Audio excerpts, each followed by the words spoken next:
आज यह वीडियो पर्यावरण, पारितंत्र, प्रदूषण और पर्यावरण संतुलन एवं पर्यावरण संरक्षण से संबंधित है। दरअसल मैं इस अवधारणाओं को इसलिए लाया हूँ कि लोग पर्यावरण और पारितंत्र में मूल अंतर नहीं समझते हैं, जो AI भी नहीं बताता हुआ होता है। प्रदूषण को भी क्लियर कट कंसेप्ट में नहीं समझते हैं, और जब यही नहीं समझते हैं तो पर्यावरण संतुलन और पर्यावरण संरक्षण को भी नहीं समझते हैं। मेरी यह स्पष्ट धारणा है, मैं अल्बर्ट आइंस्टीन को कोट करता हूँ कि यदि मैं आपको कोई अवधारणा समझा रहा हूँ, आपको दिमाग में सेट करना चाह रहा हूँ और यह अवधारणा आपको समझ में नहीं आ रही है या आपके दिमाग में यह सेट नहीं बन हो रहा है, मतलब याद करने की कोई ज़रूरत नहीं है, जस्ट समझने की ज़रूरत है। तो आपको यदि यह समझ में नहीं आ रहा है, इसका मतलब यह है कि बताने वाला अर्थात मैं शिक्षक को ही यह अवधारणा स्पष्ट रूप में समझ में नहीं आया है। इसलिए आप इत्मीनान रहें, सिर्फ इत्मीनान पूर्वक सुने, आपको सारा अवधारणा मैं स्पष्ट कर दूंगा, फिर आप कभी नहीं भूलेंगे। तो सबसे पहले चलते हैं कि पर्यावरण क्या है। अब आप इसको देख लें, परि और आवरण, जो आपको आवरण में घेरे हुए है, पर्यावरण कहते हैं। अंग्रेजी में इन्वायरमेंट कहते हैं। इन्वायरमेंट, इनवेलप, आपने ध्यान दिए होंगे, इनवेलप, इन और उसके अंदर में जो है इनवेलप आपको जो परिवृत करता है, उसी तरह से इन्वायरमेंट है, पर्यावरण है। परि और आवरण आपके जो आसपास को जो आवृत किए हुए है, आवरण में लिए हुए है, यही पर्यावरण है। तो आप पर्यावरण को समझ गए। अब यहाँ पर फिर मैं आपको पारितंत्र को समझा देता हूँ। पारितंत्र को कुछ लोग पारिस्थितिकी तंत्र भी कहते हैं, अंग्रेजी में इकोसिस्टम कहते हैं। आपने पर्यावरण समझ लिया, अब आप पारितंत्र को समझें, इकोसिस्टम को समझें। अब यहाँ याद रखने के लिए और दोनों में अंतर समझने के लिए आप इस बात पर जरा ठहर जाएं कि यह तंत्र है, पारी में तंत्र लगा हुआ है, पारिस्थितिकी में तंत्र लगा हुआ है। यह पारी ही है, यह परी ही है, यह आवृत करता हुआ है, लेकिन इसमें एक तंत्र लगा हुआ है, एक सिस्टम लगा हुआ है। और जब आप सिस्टम पर ध्यान देंगे तो आपको यह याद रहेगा, कोई भी सिस्टम ऐसा बना ही नहीं है। यदि आप थर्मोडायनामिक्स पढ़ेंगे तो कोई ऐसा मशीन बना ही नहीं है, ऐसा कोई सिस्टम है ही नहीं जिसमें एक सिस्टम से दूसरे सिस्टम में 100% ऊर्जा का ट्रांसफ़र हो ही जाएगा। तो पारितंत्र में जो है, यह पर्यावरण में जब एनर्जी का फ्लो, ऊर्जा का जो प्रवाह जो है सारे पर्यावरण को बांध देता है, वही पारितंत्र, पारिस्थितिकी तंत्र, इकोसिस्टम कहलाता है। आप इस बात को ध्यान रखें, चूंकि मैंने थर्मोडायनामिक्स की चर्चा कर दी कि तंत्र होगा, कोई सिस्टम होगा, बिना एनर्जी के फ्लो का बन ही नहीं सकता है। तो पर्यावरण और पारिस्थितिकी में इतना ही अंतर है कि पर्यावरण तो आपके आसपास का को आवृत किए हुए है, लेकिन उसके सारे कंपोनेंट को एक सूत्र में बांधता है। कौन बांधता है? फ्लो ऑफ एनर्जी बांधता है। तो वह पारितंत्र कहलाया, पारिस्थितिकी तंत्र कहलाया, इकोसिस्टम कहलाया। मैं पहले आपको ये बेसिक मूलभूत अवधारणा समझा दूं, तो उसके बाद मैं आपको इसे और इत्मीनान से ज़रा विस्तार दूंगा। ध्यान रहे कि यह टॉपिक आपके सभी सिविल सेवा, चाहे वो संघ लोक हो या राज्य लोक हो, या आपको कहीं लेक्चर देना हो या कहीं आपको बोलना समझना हो, आप बारीकी से समझिए और इसे आप व्यक्त कीजिए। आप मुझे सुन रहे हैं और बारीक अंतर यदि आप नहीं समझ पा रहे हैं तो फिर मुझे सुनने का कोई फ़ायदा नहीं है। इसी तरह से प्रदूषण क्या है? प्रदूषण अंग्रेजी में पॉल्यूशन कहते हैं। वे सभी चीज़ मतलब सभी मैटर और एनर्जी जो रिक्वायर्ड है, मतलब जो चाहिए वो नहीं है, वो प्रदूषण है। कहने का मतलब कि हमारे वातावरण में, हमारे इकोसिस्टम में जो भी अनवांटेड चीज़ है, मतलब अनवांटेड मटेरियल मैटर है या अनवांटेड एनर्जी है, यही पॉल्यूशन है। तो क्या होगा? मैटर का नेचर भी अलग होगा, मतलब उसका संरचना भी अलग होगा, मात्रा भी अलग होगा, मतलब जितना चाहिए वही जो है उससे जो भी अलग है, मतलब धूप चाहिए और उससे बहुत कम है या ज़्यादा है तो वह भी प्रदूषण है। आपको हवा में जितना प्रोपोर्शन जो चाहिए उस प्रोपोर्शन से कोई ज़्यादा या कम है तो वह प्रदूषण है। मैं आपको और विस्तार से आगे बताऊंगा।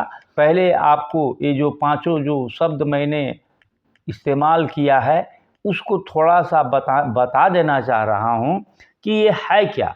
अब है कि पर्यावरण संतुलन और पर्यावरण संरक्षण। जब ये चीज़ ऊपर वाला समझ गए तो पर्यावरण जो आपके आसपास है उसमें संतुलन बना रहे और उसके लिए हम जो प्रयास करेंगे वो संरक्षण है। तो चलिए अब मैं इसे आपको सभी अवधारणाओं को विस्तार से ज़रा समझा देता हूँ ताकि आपको यह दिमाग में फिर कभी पढ़ने का, समझने का आपको ज़रूरत नहीं पड़ेगा।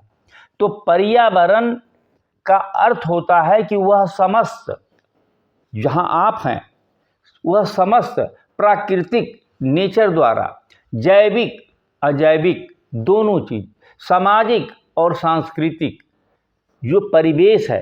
अब यहाँ देखिए, सांस्कृतिक शब्द एक ऐसा शब्द है जो दृश्य नहीं होता है। वो जो है संस्कृति जो होता है, इसे मैं जब समझाता हूँ तो कहता हूँ कि यह व्यक्ति का, समाज का एक सॉफ्टवेयर है, एक फिजावेयर है। कभी आपको ये समाज और संस्कृति का जो है आपको हार्डवेयर, सॉफ्टवेयर और फिजावेयर को समझाऊंगा कि यह व्यवस्था को कैसे अदृश्य रह करके चलाता है। हार्डवेयर नहीं चलाता है अदृश्य रह करके, ये सॉफ्टवेयर और ये जो फिजावेयर है जो अदृश्य रह करके चलाता है। कहने का मतलब कि पर्यावरण में सिर्फ प्राकृतिक, जैविक, सामाजिक और अजैविक चीज़ ही नहीं आपको आवृत किए हुए है, ये आपका सॉफ्टवेयर और आपका फिजावेयर जो फिजाओं में तैरता है, फिजावेयर, और जो सॉफ्टवेयर जो दिखता नहीं है, जैसे शिक्षा, धर्म, कानून, मीडिया दिखता नहीं है लेकिन वह आपको आवृत किए हुए है और आपको नियंत्रित, संचालित, प्रभावित सब कुछ करता है।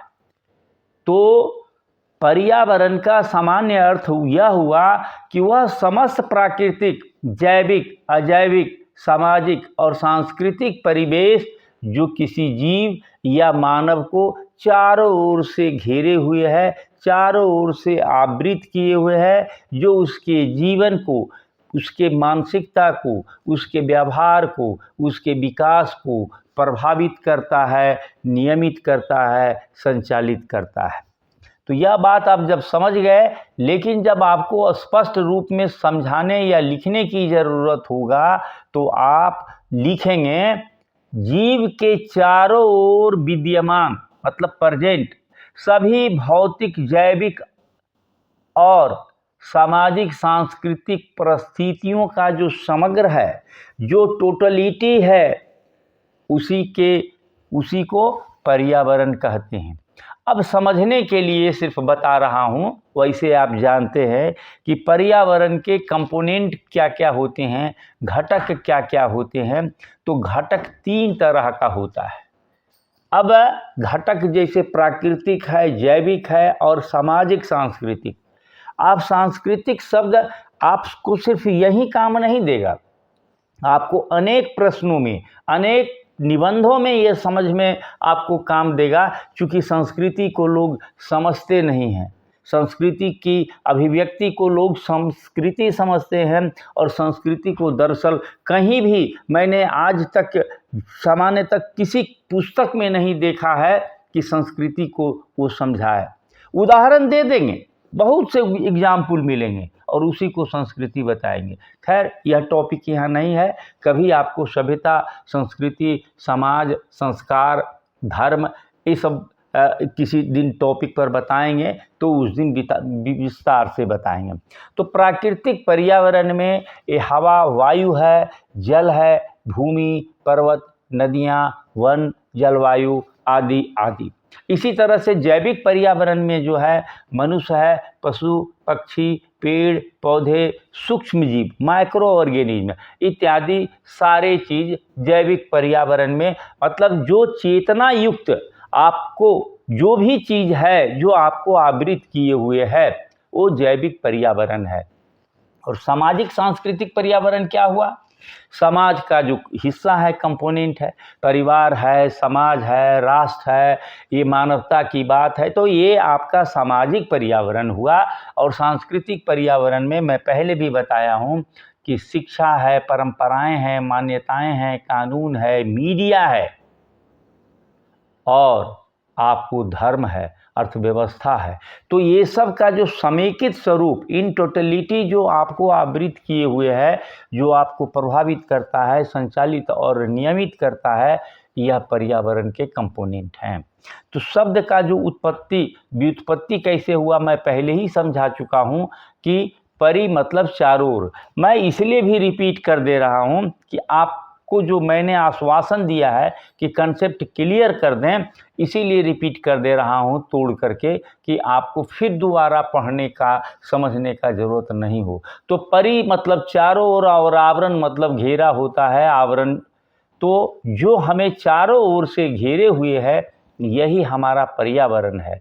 तो अब आप जो है पारिस्थितिकी तंत्र को, पारितंत्र को समझ लें कि यह एक प्राकृतिक व्यवस्था है जिसमें सभी जीवित और अजीवित, मतलब निर्जीव, मतलब बायोटिक और अबायोटिक कंपोनेंट में जो एक निश्चित प्रक्रिया, एक निश्चित अंतरक्रिया, इंटरैक्शन होता है और एक संतुलित प्रणाली का निर्माण करते हैं, इसको पारितंत्र कहते हैं। आप ध्यान रखेंगे हमेशा कि तंत्र जो है, कोई भी सिस्टम है, एनर्जी के निश्चित फ्लो के बिना हो ही नहीं सकता है। इसीलिए इस कंपोनेंट को जरूर आप ध्यान रखेंगे कि पर्यावरण के जीवित और अजीवित निर्जीव घटक जो एक दूसरे से, ऊर्जा प्रवाह से, एनर्जी फ्लो से जो गुथे हुए हैं, एक दूसरे से जो जुड़े हुए हैं, इसी को पारितंत्र कहते हैं। यदि आपको पारितंत्र विशेष रूप से पढ़ना हो तो इसके जनक अमेरिकन जो ज्योग्राफर जो थे, E.P. ओडम की पुस्तक इकोलॉजी को आप देख सकते हैं। तो मैं आपको फिर अब आगे बताऊं कि सरल परिभाषा क्या है, तो आप यही कहेंगे कि जीवों के जो आवरण में है, जीवों के जो आवरण में जो चीज़ें हैं, जैविक अजैविक, सभी चीज में जो परस्पर संबंध है, मतलब एनर्जी का फ्लो सिर्फ बांधने का काम करता है। संबंध जो है वो मैटर और एनर्जी दोनों का है। मतलब मैटर से उसका क्रिएशन होता है, उसका डेवलपमेंट होता है, उसके बाद उसका डिकम्पोजिशन होता है और फिर वह मैटर में बढ़ता है। तो आप इसको, अब मैं थोड़ा आगे बढ़ता हूँ कि पारिस्थितिकी तंत्र के जो प्रमुख कंपोनेंट हैं, अब इसको समझिए। एक तो जैविक कंपोनेंट है और एक अजैविक कंपोनेंट है। तो जैविक कंपोनेंट में प्रोड्यूसर होता है। दुनिया में तमाम जितने जीव हैं, सभी जीव ये हरे पौधे पर ही निर्भर करते हैं, क्योंकि हरा पौधा ही प्रकृति में एक ऐसा चीज है जो प्रकृति के सहयोग से लाइट में और बाकी जो बेसिक चीज़ है उसको ले करके वो खाना बनाते हैं, फूड बनाते हैं। और जितने जीव हैं, जीवित जीव, वो उसी का उपभोग करते हैं और उसी से ये श्रृंखला बनता है। तो जैविक में भी दो हो गया। आप कहें कि जैविक में प्रोड्यूसर होगा और हर प्रोड्यूसर वो प्लांट ही होगा, वो पौधा ही होगा और वो निश्चितया हरा होगा, तभी उसमें फोटोसिंथेसिस की प्रक्रिया होगी जिसमें वह उस पौधे के लिए खाना बनाता है, जिसे जीव भी प्राप्त करके उसका उपयोग करता है।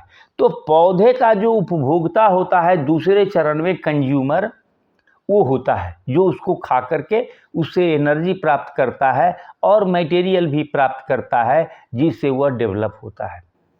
अब आप उपभोक्ता का जो श्रेणी है, शाकाहारी, मांसाहारी, सर्वाहारी, आप जानते हैं, उस रूप में करते हैं। अब यहाँ पर जो है, जब जीव का उत्पादन हो गया, उसका जो उपभोक्ता जो उसको लिया, जिससे उसका विकास होता है और बात व्यवहार सब करता है, उसके बाद वह मरता है, उसके बाद उसका अपघटन होता है, डिकम्पोजिशन होता है। मतलब वह अपने अपने छोटे छोटे जिन चीज़ों से बना था, माने जिन मैटरों से बना था, उस मैटर में वो टूट जाता है और सिस्टम से एनर्जी बाहर निकल जाता है। धरती पर मुख्य स्रोत, एकमात्र स्रोत अधिक है तो सूर्य की ऊर्जा है। सोलर एनर्जी ही जो है इस पूरे सभी छोटे बड़े सभी इकोसिस्टम का एनर्जी का ये प्रोड्यूसर है, एनर्जी को देने वाला है, ऊर्जा दाता है। तो इसी ऊर्जा से ये सिस्टम बनता है जिसमें उत्पादक जो है हरे पौधे उस मूल पदार्थ को और मूल ऊर्जा का एक फिक्सेशन, एक स्थिरीकरण करके एक उसको हमें देता है, वह पदार्थ जिसका हम उपभोग करते हैं। हम ही नहीं, बाकी सब करते हैं और बढ़ते विकसित होते हैं और फिर अंत में मरने के बाद उसका डिकम्पोजिशन होता है। अब ये जैविक पदार्थ का हुआ। अजैविक कंपोनेंट में जिससे ये चीज़ बनता है, मतलब जो हरे पौधे के लिए है, तो वायु है, जल है, मिट्टी है, सूरज का प्रकाश है, तापमान है, मिनरल है, ये सब सारे चीज़ जो है ये अजैविक पदार्थ हैं, कंपोनेंट हैं इकोसिस्टम के। तो आप ईपीओडम की पुस्तक जब देखेंगे तो उसमें जो है एक तालाब का उदाहरण दिया गया है, एक तालाब को समझाया गया है कि सूर्य का एनर्जी जब तालाब में आता है तो वहाँ पर जो है जो ये मटेरियल है, जो बताया कि वायु, जल, मिट्टी, सूर्य का प्रकाश, तापमान, खनिज से जो है वो सूक्ष्म जीव, सूक्ष्म पौधे बनते हैं और वहीं से फिर चेन रिएक्शन, आप कहें कि वहीं से उसका क्रम विकास होना शुरू होता है। तो ये जो शैवाल है, ये जो और सब चीज़ जो जानते हैं, यही आधार होता है। और उसके बाद वो सूक्ष्म जीव बनता है, फिर उस जीव को खा करके फिर बड़ा जीव बनता है, फिर वो मरता है और एनर्जी सिस्टम से निकल जाता है और सारा चीज़ जो है मिट्टी में मिल करके, और यही एक व्यवस्था है जो संतुलन बनाए रखता है, जिसे मैं आगे भी आपको बताऊंगा।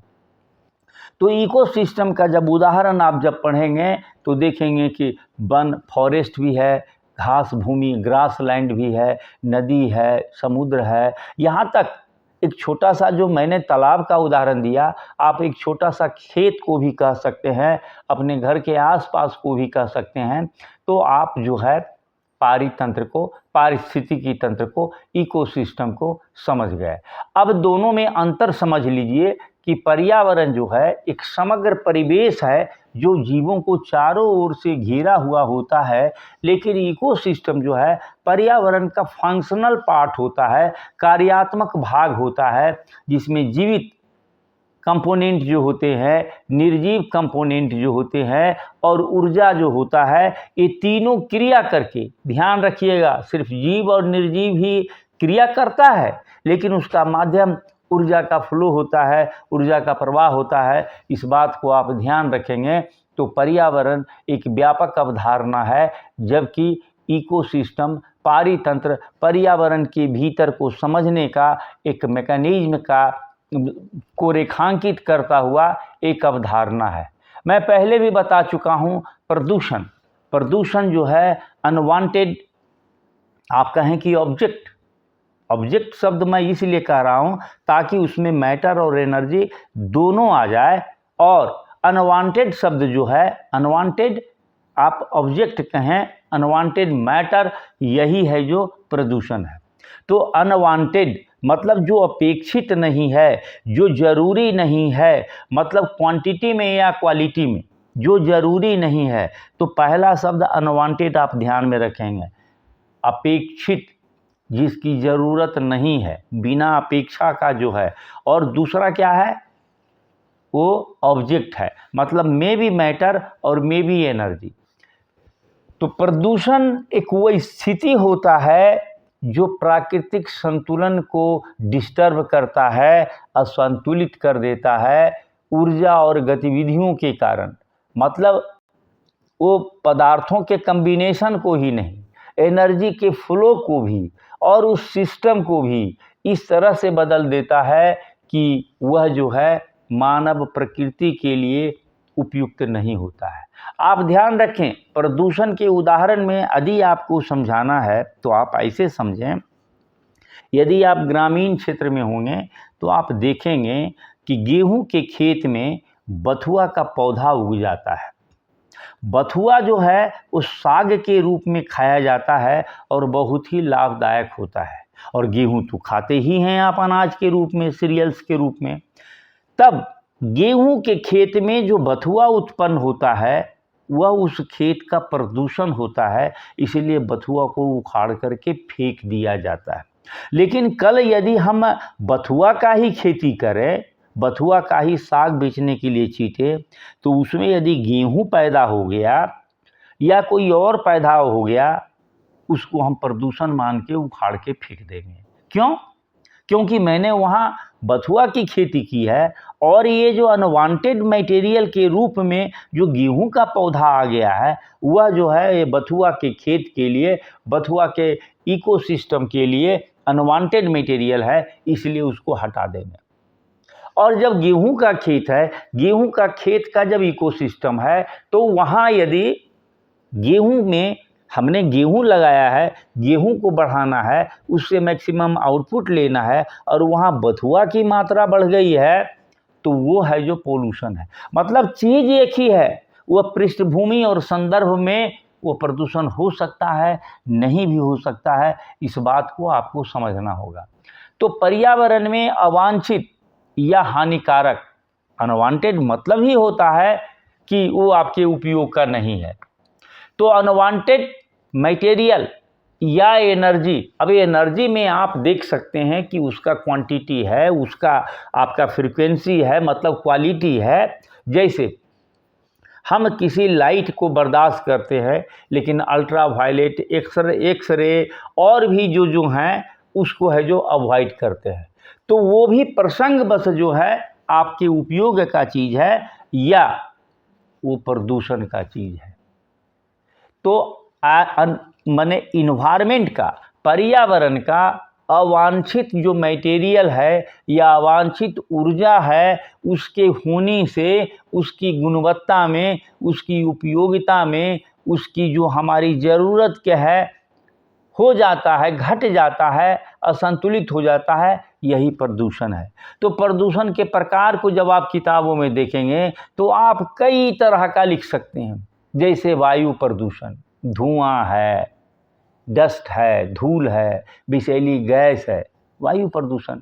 जल प्रदूषण, इंडस्ट्रियल जो है डिस्पोजल है, या घर का जो सीवरेज है, या कोई रासायनिक पदार्थ है, ये जो और मटेरियल प्लास्टिक चाहे और सब भी जो अनडिस्पोज्ड छोड़ दिया जाता है पानी में, जल प्रदूषण है। भूमि प्रदूषण में भी रासायनिक उर्वरक का जो उपयोग करते हैं। अब यहाँ पर जो है कीटनाशक हो गया, और भी जो चीज़ जो वहाँ ज़रूरत नहीं है या उसकी उत्पादकता को एडवर्स स्थिति में ला देता है, तो वो भूमि प्रदूषण है। ध्वनि भी, लाउड स्पीकर, जितना मेरा सुनने का जो रेंज है 10 कंपन प्रति सेकेंड से लेकर के 10,000 कंपन प्रति सेकेंड, अब उससे जो ज़्यादा हो जाता है वो तो प्रदूषण है, वो तो हमको डिस्टर्ब करेगा, दिमाग को भी शरीर को भी। इसी तरह से लाइट का है, इसी तरह से रेडियो एक्टिव है, इसी तरह से आप तापीय थर्मल आप प्रदूषण कह सकते हैं, और भी बहुत सा। आप तो इसमें जो है लोग वैचारिक प्रदूषण भी ले आते हैं कि ये मेंटल पॉल्यूशन है, बेमतलब की बात। बुद्ध जो समझाते हैं, जो तुम्हारे संदर्भ का चीज़ नहीं है उस पर तुम क्यों बात कर रहे हो, फलाना ऐसा है ऐसा है, अरे उससे आपको क्या उपयोगिता है, तो वो भी प्रदूषण के रूप में आता है। तो प्रदूषण का जो कारण है, यदि आप विद्यार्थी हैं या समझते हैं तो अपने आसपास यदि नज़र दौड़ा लेते हैं तो आपको बहुत से कारण नज़र आ जाता है। जैसे नगरीकरण, अव्यवस्थित नगरीकरण, औद्योगिकीकरण, मतलब अव्यवस्थित औद्योगिकीकरण, ये जो वाहन का अत्यधिक उपयोग, वनों की कटाई। वन की कटाई इसलिए कि यह एडजस्ट करने का कोशिश करता है। ये जीवाश्म ईंधन, मतलब जो फॉसिल फ्यूल जो है, जो जीवों का बचा हुआ आश्म है, या तो आप कहें कि पौधा का है तो कोयला के रूप में, या जीव का है तो पेट्रोलियम के रूप में। और भी जो कचरा का जो अनुचित निपटारा होता है, या बहुत ज़्यादा कीटनाशक।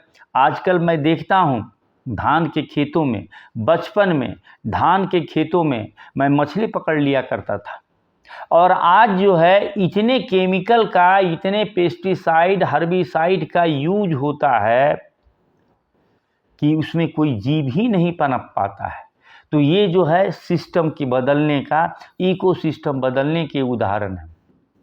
प्रभाव क्या पड़ते हैं प्रदूषण के, तो मानव का स्वास्थ्य पर भी पड़ता है, जलवायु का परिवर्तन पर भी पड़ता है, जैव विविधता का भी ह्रास होता है, मिट्टी की उर्वरता का भी होता है, जल और पानी का जो स्रोत होता है वो भी दूषित हो जाता है, और एक असंतुलन बनता है जिससे हमारी उत्पादकता घटती है, हमारा रहने का परिवेश जो है वो एडवर्स हो जाता है। तो आप समझ गए कि प्रदूषण क्या है। तो प्रकृति में जो संतुलन होता है उसमें बिगाड़ने की प्रक्रिया का नाम है, और इस प्रक्रिया में वो मैटर हो सकता है, पदार्थ हो सकता है, या ऊर्जा हो सकता है। जितनी अपेक्षित उसकी गुणवत्ता चाहिए और जितना अपेक्षित मात्रा चाहिए उससे अलग ही जो है वह प्रदूषण है। अब आप अंतिम खंड पर आ जाइए कि पर्यावरण संतुलन क्या है और पर्यावरण संरक्षण क्या है। और यह पर्यावरण विज्ञान, मतलब आपके विज्ञान और तकनीकी, इंजीनियरिंग, साइंस और इंजीनियरिंग का जो सेक्टर जो होता है सामान्य अध्ययन में, यह एक महत्वपूर्ण है। आप देखेंगे कि ये बहुत सा चीज़ इसी से जुड़ा हुआ है। तो पर्यावरण संतुलन वह अवस्था होता है जिसमें प्रकृति के सभी जीवित, अजीवित, मतलब जैविक, अजैविक और ऊर्जा के फ्लो से एक सिस्टम बना हुआ होता है जो सुचारू रूप से चलता हुआ होता है, संतुलन बना रहता है। इसी को पर्यावरण संतुलन कहते हैं। आप इसको ठहर करके जब मनन करके सोचेंगे आपका आंसर अलग होगा, इम्प्रेसिव होगा और स्कोरिंग भी होगा। जब प्रकृति के सभी घटक परस्पर संतुलित और सामंजस्य पूर्ण ढंग से काम करते रहते हैं, पर्यावरण संतुलन होते हैं। और पर्यावरण में जो प्रदूषण के कारण जो इम्बैलेंसेस हो जा रहा है, असंतुलन हो जा रहा है, उसको स्थिर करने के लिए, उसको संतुलित करने के लिए जो हम प्रयास करते हैं उसी को पर्यावरण संरक्षण कहते हैं। आप कहें कि पर्यावरण को प्रदूषण, विनाश, अंधाधुन दोहन, माने एकदम एक्सप्लोर जो आप कह रहे हैं उसमें कोई रैशनलिटी नहीं है, अंधाधुन दोहन है। इससे आप बचाने का जो भी उपाय प्रयास करते हैं वही पर्यावरण का संरक्षण है, वही पर्यावरण के संवर्धन के लिए किया गया प्रयास है। तो उपाय क्या क्या है? उपाय बहुत सा लंबा लिखा जा सकता है। वृक्षारोपण है, वनों का संरक्षण है, जल, वायु, मृदा का, भूमि का जो प्रदूषण है कम करना है, जल और ऊर्जा का विवेकपूर्ण उपयोग करना है, नाला में ऐसे ही पानी नहीं बहा देना है, जैव विविधता और वन्य जीवों की रक्षा करना है। यह इसलिए भी महत्वपूर्ण है जैव विविधता का कि बहुत सा चीज़ अभी समझ में नहीं आया है, लेकिन जब जीव बचे रहेंगे तो उनके जीन में बहुत से क्वालिटी हैं जिसको बचाए रखने की ज़रूरत है।